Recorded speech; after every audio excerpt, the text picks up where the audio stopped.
الحمد لله نحمده ونستعينه ونستغفره ونعوذ بالله من شرور أنفسنا ومن سيئات أعمالنا من يهده الله فلا مضل له ومن يضلل فلا هادي له أشهد أن لا إله إلا الله وحده لا شريك له وأشهد أن محمدا عبده ورسوله يا أيها الذين آمنوا اتقوا الله حق تقاته ولا تموتن إلا وأنتم مسلمون يا أيها الناس اتقوا ربكم الذي خلقكم من نفس واحدة وخلق منها زوجها وبث منهما رجالا كثيرا ونساء واتقوا الله الذي تساءلون به والأرحام إن الله كان عليكم رقيبا يا أيها الذين آمنوا اتقوا الله وقولوا قولا سديدا يصلح لكم أعمالكم ويغفر لكم ذنوبكم ومن يطع الله ورسوله فقد فاز فوزا عظيما أما بعد فإن أصدق الحديث كتاب الله وخير الهدي هدي محمد صلى الله عليه وسلم وشر الأمور محدثاتها وكل محدثة بدعة wa kullu bid'atin dhalalah wa kullu dhalalatin finnar. Kaum muslimin jamaah Jumat rahimakumullah, selalu kita bersyukur kepada Allah Subhanahu wa taala atas segala nikmat yang Allah berikan kepada kita, nikmat kesehatan dan yang paling besar yaitu nikmat iman dan Islam. Jika kita tidak beragama Islam, maka nerakalah tempat kita, neraka jahanam tempat kita selama-lamanya, sebagaimana kata Allah di dalam Al-Quran. Kemudian kita memperbanyak syukur agar Allah Subhanahu wa ta'ala selalu menambahkan nikmatnya kepada kita. La in syakartum la azidannakum wa la in kafartum inna azabi lasyadid. Kata Allah, jika kalian bersyukur kepadaku, maka akan aku tambah nikmat kepada kalian, dan jika kalian kufur, maka tunggulah azab yang sangat pedih. Kemudian saudaraku, kita bersyukur pada Allah agar Allah terus menambahkan nikmatnya kepada kita, agar kita selalu diberikan kesehatan, agar kita bisa selalu menyembahnya, agar kita bisa selalu beribadah kepadanya, sebagaimana tujuan kita diciptakan di atas muka bumi ini untuk beribadah kepada Allah. Sebagaimana kata Allah, "Wa ma khalaqtul jinna wal insa illa liya'budun." Tidak aku ciptakan jin dan manusia kecuali untuk beribadah kepadaku, kata Allah. Kemudian di hari Jumat yang mulia ini, marilah kita memperbanyak salawat kepada Nabi kita Muhammad sallallahu alaihi wasallam. Allahumma shalli wa sallim wa barik ala Muhammad wa ala ali Muhammad. Nabi Muhammad adalah suri tauladan kita, contoh kita yang kita diperintahkan untuk mengikutinya, ikut mencontohnya dalam beribadah kepada Allah, dalam berakhlak yang mulia. Kemudian saudaraku, marilah kita selalu meningkatkan keimanan kita dan ketakwaan kepada Allah Subhanahu wa ta'ala. Caranya yaitu dengan melaksanakan perintah-perintah Allah dan menjauhi apa-apa yang telah Allah larang. Jamaah Jumat yang dirahmati Allah Subhanahu wa ta'ala, banyak ulama menyatakan bahwa setiap doa pasti dikabulkan oleh Allah Subhanahu wa ta'ala berdasarkan penafsiran mereka terhadap Al-Quran surat Al-Mu'min ayat 60. Ud'uni astajib lakum, yang artinya berdoalah kepadaku, niscaya akan kuperkenankan bagimu. Namun di sisi lain saudaraku, para ulama juga sering berbicara tentang hal-hal yang dapat mengakibatkan tertolaknya doa, tidak dikabulkan oleh Allah Subhanahu wa ta'ala doa tersebut. Sebagaimana Rasulullah sendiri pernah mengatakan bahwa sesungguhnya Allah tidak akan mengabulkan doa dari orang yang hatinya lalai. Artinya, sebetulnya tidak setiap doa pasti dikabulkan oleh Allah Subhanahu wa taala, karena ada sebab-sebab tertentu yang menghalanginya. Kaum muslimin, saudaraku yang dirahmati Allah, doa seseorang bisa saja tidak dikabulkan oleh Allah karena terhalang rintangan-rintangan tertentu, seperti makan makanan yang haram, memakai pakaian yang haram, tak henti-hentinya menzolimi orang lain, atau doa itu dipanjatkan dengan hati yang lalai terhadap Allah Subhanahu wa taala. Sebagaimana hal ini disinggung oleh Rasulullah sallallahu alaihi wasallam, ketahuilah oleh kalian, sesungguhnya Allah tidak akan mengabulkan doa dari orang yang hatinya lalai. Atau rintangan tersebut, hal yang menyebabkan doa tidak terkabulkan karena seseorang itu telah memutuskan tali silaturahim, membenci saudaranya sesama mukmin, dan tidak berbicara kepada mereka tanpa alasan yang bisa dibenarkan. Jemaah Jumat rahimakumullah, dapat kita uraikan 5 perkara yang dapat merintangi, yang dapat menyebabkan terkabulnya doa, yang dapat membuat doa kita tidak diterima oleh Allah Subhanahu wa taala. Yang pertama, yaitu memakan makanan yang haram dan mengenakan pakaian yang haram. Darah dan daging kita, saudaraku, berasal dari apa yang kita makan. Doa orang yang darah dan dagingnya berasal dari rezeki yang haram akan merintangi doa itu sampai kepada Allah, akan membuat doa itu tidak dikabulkan oleh Allah Subhanahu wa taala. Demikian pula apabila pakaian kita merupakan barang yang haram, maka Allah Subhanahu wa taala menolak doa-doa kita. Oleh karena itu, siapapun yang menginginkan doanya diterima oleh Allah Subhanahu wa taala, maka hendaklah dia menjauhkan dirinya dari mengkonsumsi dan memakai barang-barang haram. Baik haramnya karena zatnya, misalnya makanan babi itu haram zatnya,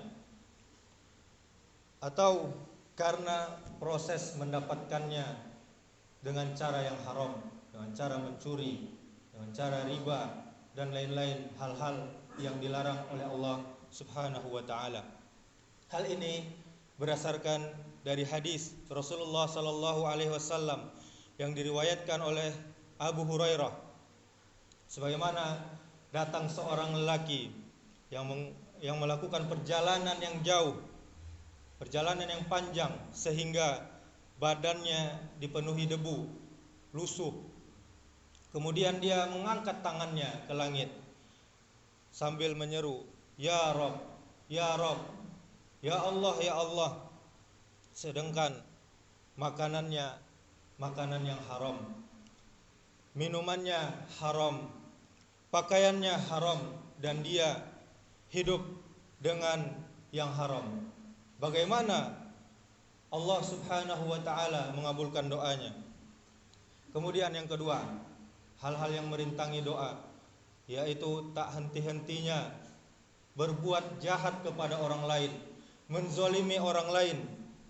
Allah Subhanahu wa taala sangat memperhitungkan perbuatan zolim seorang hamba kepada hamba yang lain. Sebagaimana hal ini dinyatakan dalam sebuah hadis Rasulullah sallallahu alaihi wasallam, diriwayatkan dari sahabat Anas bin Malik radhiyallahu anhu, yang artinya adapun kezaliman yang tidak akan dibiarkan oleh Allah Subhanahu wa taala adalah kezaliman manusia kepada manusia yang lain, sehingga mereka menyelesaikan urusannya. Hadis ini saudaraku sangatlah penting untuk kita perhatikan, terutama bagi mereka yang merasa doa-doanya banyak yang belum dikabulkan oleh Allah Subhanahu wa taala selama ini. Bisa jadi penyebabnya adalah karena sering berbuat zalim kepada orang lain dan hal itu belum dia selesaikan. Misalnya hutang, belum membayar hutang. Misalnya pernah mencuri barang orang lain dan lain sebagainya. Baik secara moral, seperti dia belum meminta maaf atas kesalahannya kepada orang lain, maupun secara hukum. Kemudian seperti menyelesaikan masalahnya sesuai dengan yang diajarkan oleh syariat kita, syariat Islam. Kemudian saudaraku, yang ketiga, hal-hal yang dapat merintangi doa, yaitu ketika berdoa hatinya lalai terhadap Allah Subhanahu wa taala. Yang dimaksud hati yang lalai terhadap Allah adalah orang yang melupakan Allah dari kehidupan akhirat dengan meninggalkan apa yang telah Allah perintahkan kepadanya dan melakukan apa yang telah Allah larang kepadanya. Kelalaian seperti ini saudaraku akan menjadi rintangan bagi terkabulnya doa, sebagaimana di dalam hadis, wa'lamu annallaha la yastajibu du'aan min qalbin ghafil, yang artinya ketahuilah oleh kalian semua, kata Rasulullah, sesungguhnya Allah Subhanahu wa taala tidak akan mengabulkan doa dari orang yang hatinya lalai. Ini dalam hadis riwayat Tirmizi. Kemudian yang keempat, memutuskan tali silaturahim. Menyambung silaturahim adalah perintah Allah Subhanahu wa taala sebagaimana ditegaskan di dalam surat An-Nisa ayat 1 yang sering dibaca khatib-khatib ketika muqaddimah dalam khutbah Jumat. Ya ayyuhan nasu taqu rabbakumul ladzi khalaqakum min nafsin wahidah wa khalaqa minha zawjaha wa bassa minhuma rijalan katsiran wa nisaa wattaqullaha alladzi tasaaluna bihi wal arham innallaha kana 'alaikum raqiba.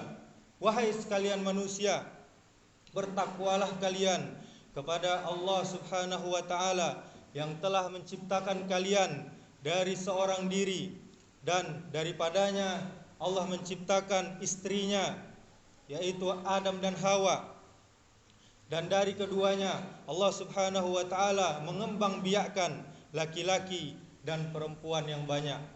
Dan bertakwalah kepada Allah dengan mempergunakan namanya.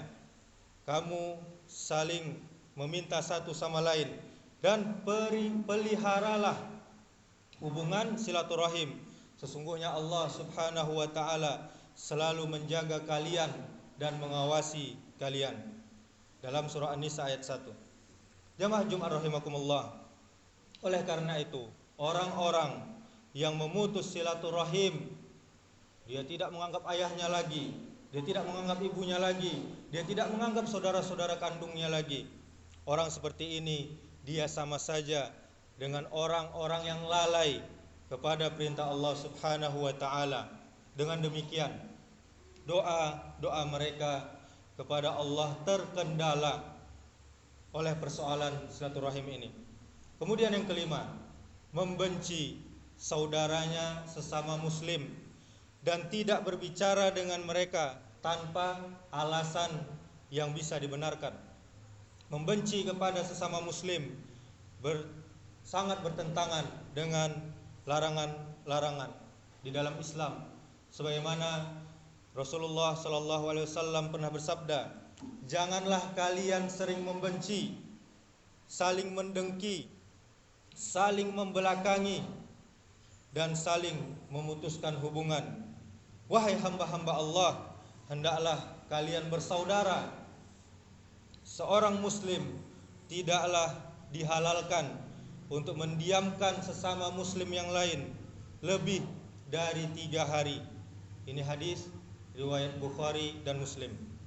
Sangat jelas saudaraku bahwa membenci sesama muslim hingga putus komunikasi, tidak lagi dia bersapaan, tidak lagi dia saling tolong menolong, tidak lagi dia saling berbuat baik, maka ini batasnya 3 hari dibolehkan oleh Rasulullah. Dan kalau lebih dari itu, ini merupakan pelanggaran terhadap larangan-larangan agama Islam. Pelanggaran semacam ini menunjukkan lalainya hati dari mentaati perintah-perintah Allah Subhanahu wa taala. Dan larangan-larangan Allah Subhanahu wa taala yang bisa berakibat tertolaknya doa kita, dan Allah sama sekali tidak akan mengabulkan doa-doa kita. Kemudian saudaraku, jamaah Jumat rahimakumullah, kelima perkara tersebut dapat kita ringkas menjadi 3 perkara. Yang pertama, sisi lahir dan batin seseorang yang kotor. Yang kedua, buruknya hubungan seseorang dengan Allah Subhanahu wa taala karena rendahnya ketakwaan dia akibat hati yang lalai. Kemudian yang ketiga, buruknya hubungan seseorang dengan sesama manusia karena seringnya melakukan kezaliman dan penuh kebencian. Kemudian saudaraku, cara agar doa cepat dikabulkan oleh Allah Subhanahu wa taala di dalam Islam, di dalam agama kita yang mulia ini. Yang pertama, sebaiknya sebelum kita berdoa, kita terlebih dahulu mensucikan diri, berwudu. Kemudian yang kedua, kita mulai doa kita dengan memuji Allah, alhamdulillah, dan bersalawat kepada Nabi kita Muhammad sallallahu alaihi wasallam. Contoh, alhamdulillah wassalatu wassalamu ala Rasulillah. Segala puji bagi Allah, salawat dan salam atas Rasulullah. Kemudian yang ketiga, hendaklah kita berdoa menghadap kiblat, menghadap Ka'bah yang mulia. Kemudian kita mengangkat tangan kita ke langit. Mengenai hal ini saudaraku, ada juga beberapa keadaan ketika kita berdoa, kita tidak harus mengangkat tangan. Misalnya ketika doa khutbah Jumat, ini tidak wajib kita mengangkat tangan. Doa ketika sujud di dalam salat, kita boleh berdoa. Setelah kita membaca doa Subhana rabbiyal a'la wa bihamdi, boleh kita berdoa. Dan ini tidak mesti kita mengangkat tangan karena dalam posisi sujud. Kemudian di akhir salat sebelum salam, kita juga boleh berdoa. Setelah kita mengucapkan innaka hamidum majid, boleh kita tambah dengan doa-doa yang lain. Dan ini juga tidak mengharuskan mengangkat tangan.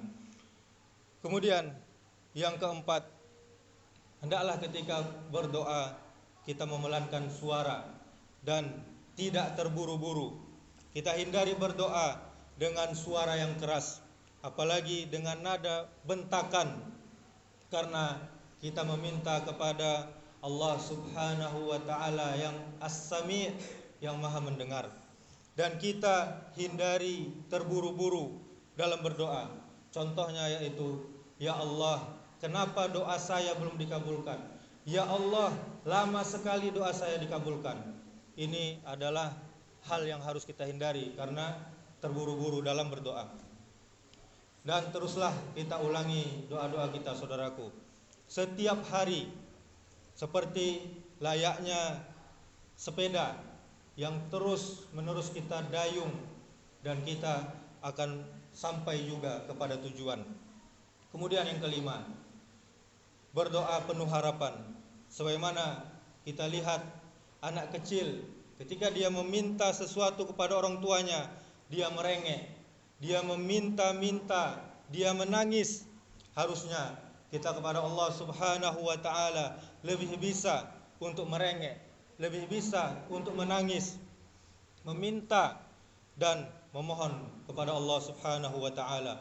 Kemudian yang keenam, berdoa dengan penuh keyakinan. Kemudian yang ketujuh, berdoa dengan sungguh-sungguh dan berdoa di waktu-waktu yang mustajab.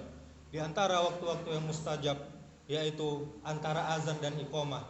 Setelah muazin di azan itu kita disunnahkan memperbanyak doa. Bebas doanya apa saja. Kemudian ketika dalam keadaan berpuasa itu termasuk waktu yang mustajab. Kemudian ketika sujud dalam solat, kemudian ketika sebelum salam dalam solat, kemudian ketika waktu sahur, sepertiga malam terakhir.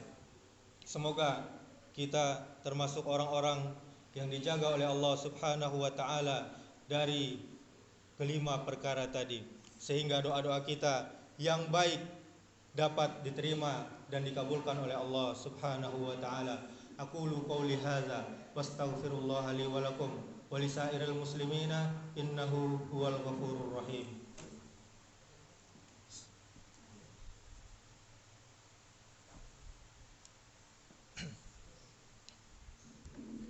Alhamdulillah wassalatu wassalamu ala Rasulillah wala haula wala quwwata illa billah. Asyhadu an la ilaha illallah wahdahu la syarikalah wa asyhadu anna Muhammadan abduhu wa rasuluh.